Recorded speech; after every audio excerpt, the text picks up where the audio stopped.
Shelby Foote has probably been talked about, written about, more than any other American pipe smoker in the history of the country. There are probably a couple others that have been written about as much, but no one has been thought about more. And I think there are several good reasons for that. Foote was the premier Civil War historian in this country during the 20th century. Obviously, everybody knows it took him 20 years to write his trilogy. Millions of words. And I just want to take a few moments today to talk about why you should read Shelby Foote's narrative.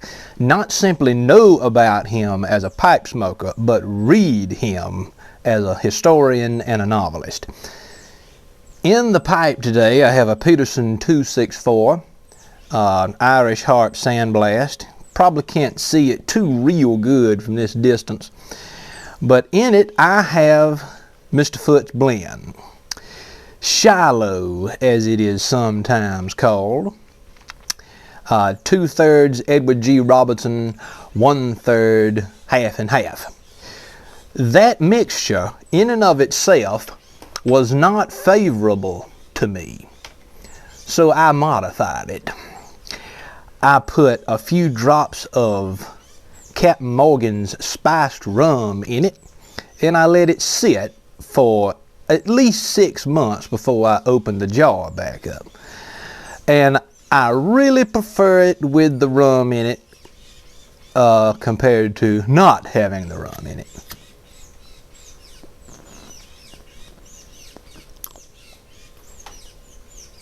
It needed some extra pizzazz.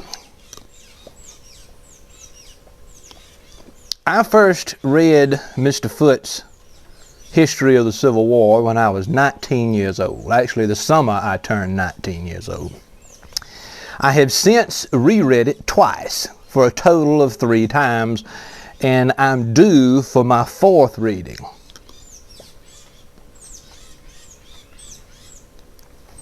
Takes about 3 months to go through it. And what I appreciate about Mr. Foote's narrative of the war is he gives the South its due credit.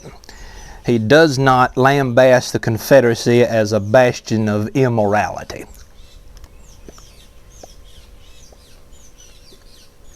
He is able to see the honor and the chivalry in both sides of the conflict. I was discussing this with a fellow pipe smoker recently, and he and I were talking about the fact that we as Southerners probably have more in common with Northerners of the 1860s than we do many people living in the South now. The South Carolina writer Archibald Rutledge wrote many decades ago during the 1940s, 1950s period, that somehow there are many people living in the South who are insufficiently Southern. And what is meant by that? Well, I think Mr. Foote understood what was meant by that. Throughout his life, if you read his novels, which I have, you read his Civil War narrative, which if you haven't, you should, you can tell that Mr. Foote, until the day he died, was at war with the modern world. At war with the indecent, uncivilized nature of a world that is fast-paced, constantly in a hurry to go nowhere, unable to achieve much of anything because of its futuristic mentality. Mr. Foote understood that everything that's important doesn't begin the day we are born, but rather all that we have and all that we are is the culmination of those people who have come before us. Well, Mr. Foote was born in 1916, I think is the right year. He was far closer to the Civil War period than we are now. If you study his life, you'll notice that he met many Confederate veterans as a young man himself. And the war was still fresh in the memory of people in the state of Mississippi in the South, throughout the South, not simply in the Magnolia State. And during the late 90s and early 2000s, Foote did become somewhat criticized because of his pro-Southern perspective on some things. Primarily the amount of attention he gave to Confederate leaders in his Civil War narrative.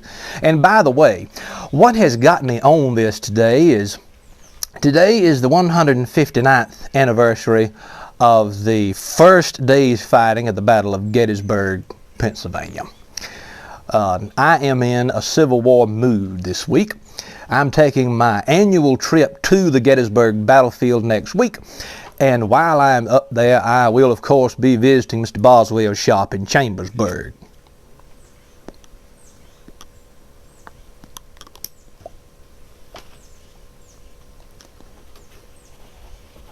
I don't have a copy of Shelby Foote's answer that he provided to a questioner, a person who was interviewing him. I guess it must have been in the late 1980s, asked what does he think about the anti-smoking movement that's going on. If you go to my Instagram page, you can see a copy of this. I posted it many months ago. But in a nutshell, Mr. Foote said that it's the most ridiculous thing he's ever encountered. He said anybody in the civilized world understands that a fine cigar, which is the example he used, a fine cigar after a fine meal is to be relished. It is the capstone of a wonderful evening. SmokingPipes.com, Chuck Stanion, I think is the man's name, wrote an article about Mr. Foote on the Smoking Pipes blog fairly recently. And I think he did a fairly good job of representing Mr. Foote, although he spends a little bit too much time recognizing that Mr. Foote had controversial views.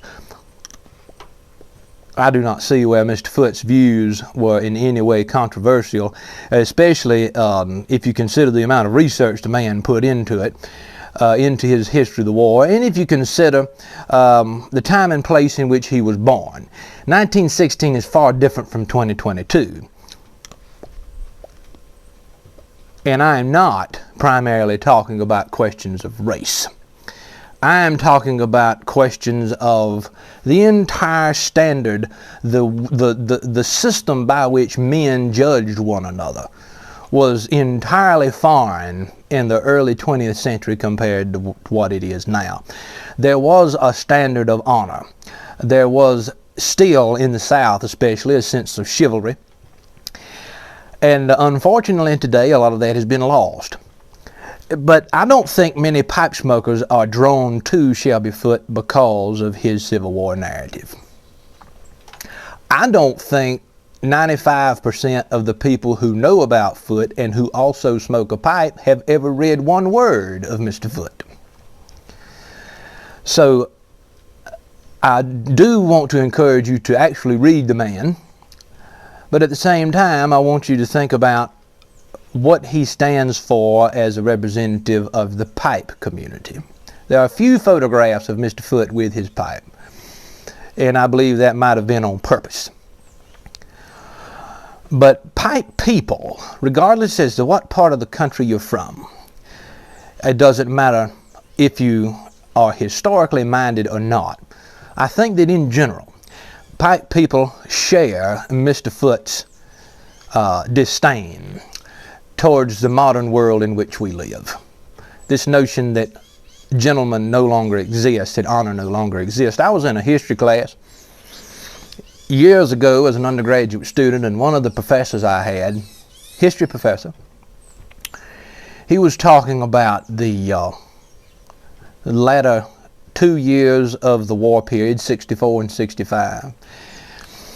And for some reason he argued in his lecture that honor is a thing of the past. It no longer exists. Well, I don't think that's true. And I told that professor at the time, I said, if that's true, then we have reason to lose hope when we are dealing with in our relationships with other people. If we don't have honor, then we do not have decency.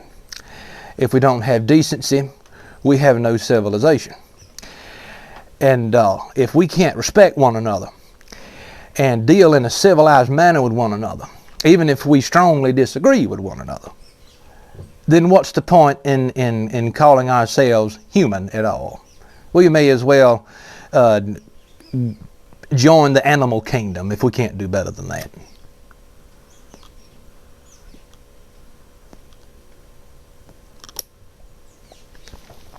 I've been watching what's going on in the pipe world lately. Pipe world, social media, etc., etc. And I'm disappointed at the profanity that is oftentimes represented, the types of conversation that's sometimes found on social media among pipe people. That's not what I'm talking about when I'm talking about the core of a pipe community. When I sit down for my pipe, I oftentimes have my son on the porch with me. Sometimes I have my daughter. Sometimes my entire family's on the porch while I'm enjoying a pipe. And if I want to listen to something on a screen, a television or a phone or what have you, with my family around, I don't know whether pipe social media is what it needs to be. Maybe it just needs to be an interview of Mr. Shelby Foote.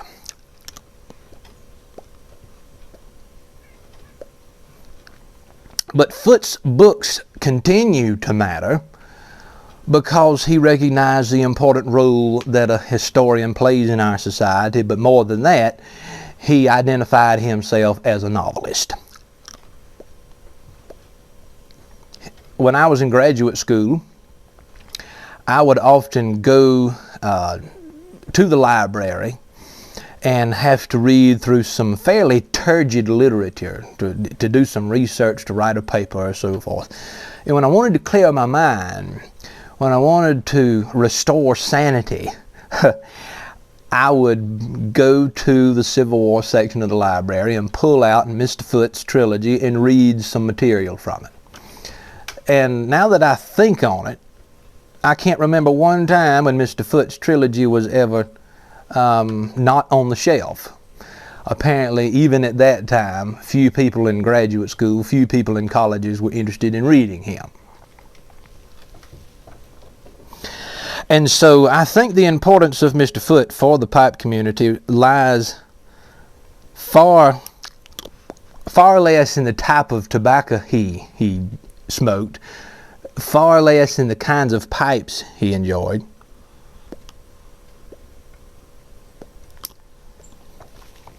He matters in the way he represents a bygone era.